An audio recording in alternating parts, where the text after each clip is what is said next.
भले ही स्वघोषित स्तंभ बोल रहा है, लेकिन सही मायने में पत्रकारिता अगर नहीं होता तो प्रजातंत्र के और जो दूसरे स्तंभ है वो और ज्यादा निरंकुश हो जाता। निरंकुश इसलिए हो जाता कि उनके विषय में, उनके बारे में, उनके अनुयायी और उनके समाज के लोग, उनके आश्रित के लोगों के बीच में उनके बारे में आलोचना और समालोचना होने का जो संभावना है ये सामान्य हो जाता, नगण्य हो जाता। और अगर किसी व्यक्ति के काम काज के प्रति आलोचना समालोचना न हो, नाम बदनाम की अगर परवाह न हो, तो निश्चित रूप से उनको निरंकुश बनने में सहयोग करता है। इसलिए आप स्वघोषित स्तंभ में ही हैं, लेकिन बाकी स्तंभों को ठीक ठाक ढंग से चलाने के लिए और उनका असली स्वरूप को, असली प्रतिबिंब को समाज के अंदर में परिवेशन करने का काम आप करते हैं। इसलिए इस प्रजातांत्रिक प्रणाली के शासन व्यवस्था में आपका जो भूमिका है किसी भी दूसरे स्तंभ से कम नहीं है। डेवलपमेंट के चलते बहुत सारा मीडिया हाउस का, मीडिया का आविष्कार हो चुका है कि आपका अखबार में एक न्यूज, अगर कोई घटना आज घटा, फिर उस घटना को संकलन करके आपने अगर हम लोग अपने आप के कर्तव्यों से अगर पीछे हट जाएंगे, कर्तव्यों का चुनौती को अगर हम स्वीकार नहीं करेंगे, तो आखिर दुनिया किस व्यवस्था के मार्फत चलेगा, कैसे दुनिया चलेगा?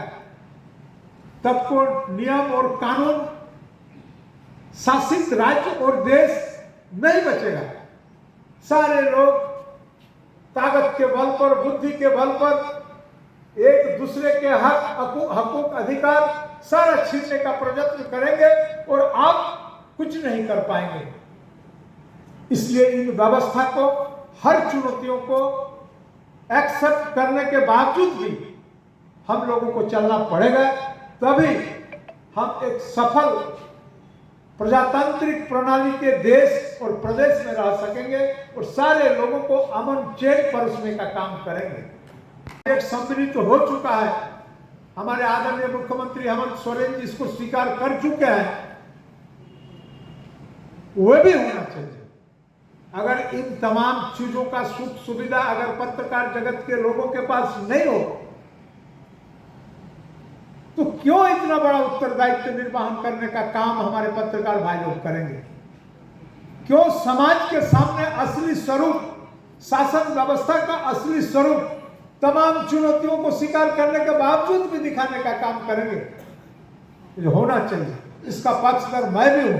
और लगातार हमारे आदरणीय मुख्यमंत्री, युवा मुख्यमंत्री हेमंत सोरेन से भी हम लोगों ने वार्ता किया है और पत्रकार साथी को साथ में लेकर के भी वार्ता किया है। हमको लगता है कि आने वाला समय में इन विषयों का फलाफल हम लोगों को देखने को मिलेगा।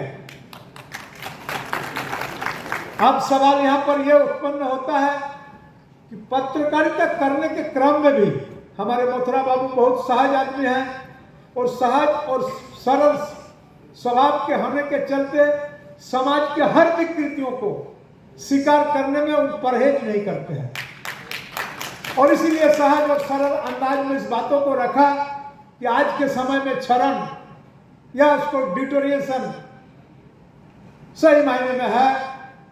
हम ये नहीं कह सकते हैं कि सिर्फ पत्रकारिता जगत में ही क्षरण है, सारे जगह में क्षरण है। और इस क्षरण को दिखाने के क्रम में भी कभी कभी आप भी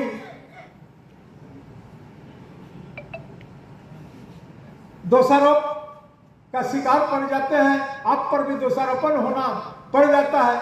यही विषय है।